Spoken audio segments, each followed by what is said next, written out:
Je vais vous présenter un outil utile et puissant pour travailler la compréhension en lecture. Il s'agit de la discussion collaborative. La discussion collaborative se définit comme étant un outil pédagogique qui a comme objectif d'aider l'élève à se faire une juste représentation du texte. En fait, elle consiste à interagir avec l'élève de façon à bonifier son apport plutôt que de vérifier les réponses à ses questions. Les élèves discutent de ce qu'ils viennent de lire, c'est-à-dire alors que le contenu du texte est encore frais dans leur mémoire. Elle poursuit trois objectifs. Le premier est d'aider l'élève à comprendre le texte à l'aide d'une co-construction de sens, lors de l'interaction justement entre l'élève et l'enseignant. Elle permet de rendre observables les processus de compréhension en donnant accès à la pensée des élèves et de l'enseignant. Elle permet aussi d'observer les élèves pour de futures interventions. Donc, pour l'enseignant, elle permet d'identifier les confusions à l'intérieur du texte et aussi les sources de ces confusions. Trois activités sont possibles à réaliser avec la discussion collaborative. Questionner l'auteur, l'atelier de questionnement du texte et le raisonnement collaboratif. Pour questionner l'auteur, en fait, ce qu'on veut, c'est comprendre ce que l'auteur veut nous dire. L'enseignant joue un rôle prépondérant, c'est-à-dire qu'il doit lire attentivement le texte, il doit le segmenter et formuler des questions de façon à ce que l'élève puisse pousser davantage sa compréhension de chaque passage. L'élève, quant à lui, doit relever les ambiguïtés du texte, reformuler certains passages qui lui semblent plus difficiles à comprendre et proposer des solutions aux questions que posera l'enseignant.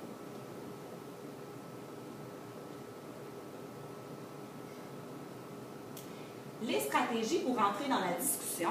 Donc, l'enseignant doit modeler sa propre pensée, il doit commenter le texte en cours de lecture et il doit aussi récapituler après chaque passage. Pour bonifier la discussion, l'enseignant doit signaler certains passages plus difficiles. Il peut aussi rediriger l'élève vers des passages qui sont semblables et qui peuvent l'aider à comprendre. Et il peut aussi reformuler dans des mots plus simples. Les exemples de questions à poser lors d'une activité de questionnement de l'auteur. Qu'est-ce que l'auteur essaie de nous dire? Quel est le message de l'auteur?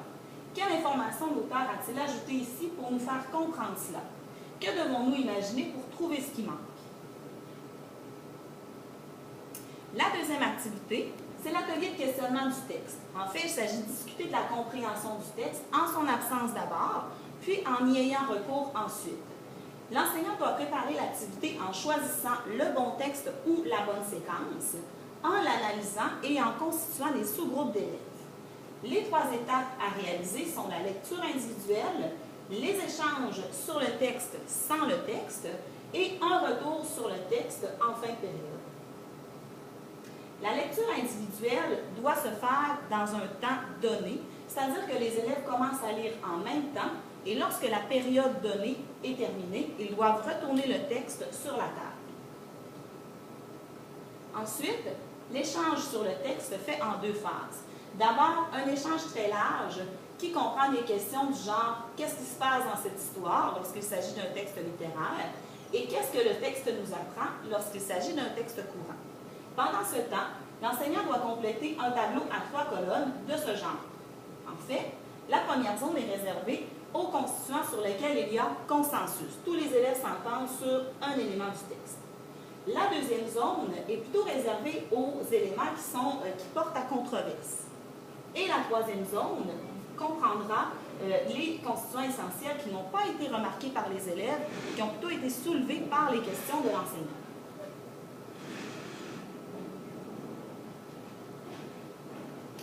Enfin, un retour sur le texte consiste à relire individuellement ce texte, à faire une mise au point collective sur les éléments du tableau. Donc, les élèves vont aller chercher dans le texte pour vérifier chacun des éléments qui ont été soulevés. Et ensuite, l'enseignant a une possibilité de relire à voix haute le texte pour s'assurer d'une compréhension définitive de la séquence. La troisième activité, il s'agit du raisonnement collaboratif. En fait, c'est une discussion autour d'une question soulevée par le texte. Pour se préparer, l'enseignant doit choisir le bon texte ou la bonne séquence. Ce texte doit contenir un dilemme moral.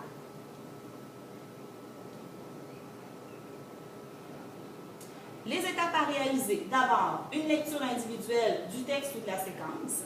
L'enseignant pose une question, la question qui comprend le dilemme moral. Les élèves s'expriment en précisant leurs idées et en s'appuyant sur le texte. Ils se questionnent les uns les autres sur leur point de vue respectif et on passe au vote. Le but n'est pas de rechercher l'unanimité ou le consensus, plutôt de prendre position par rapport à la question qui a été posée par l'enseignant. En terminant, on fait un retour sur le texte. L'enseignant joue un rôle important. En fait, il doit encourager la participation libre des élèves. Il doit les aider à développer leur habileté à réfléchir sur le texte. Donc, leur demander de clarifier leurs pensées, de justifier leurs arguments. Il doit aussi modeler son propre processus de pensée pour stimuler la discussion. Et il peut aussi intervenir si la discussion s'éloigne trop du sujet. En résumé, la discussion collaborative est menée conjointement entre l'enseignant et les élèves. Il s'agit d'une interaction constante entre l'enseignant et ses élèves.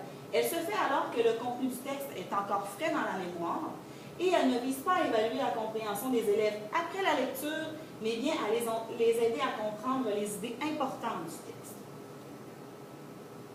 Pour terminer, les bienfaits de la discussion collaborative pour l'élève. Ce dernier a accès à la pensée de l'enseignant et de ses pairs et il a une meilleure compréhension du texte ou de la séquence qui sera lue. L'enseignant, quant à lui, peut planifier de façon plus stratégique ses prochaines interventions en regardant justement où se situent les difficultés de l'élève et quelles sont les sources de ces difficultés. Voici mes références.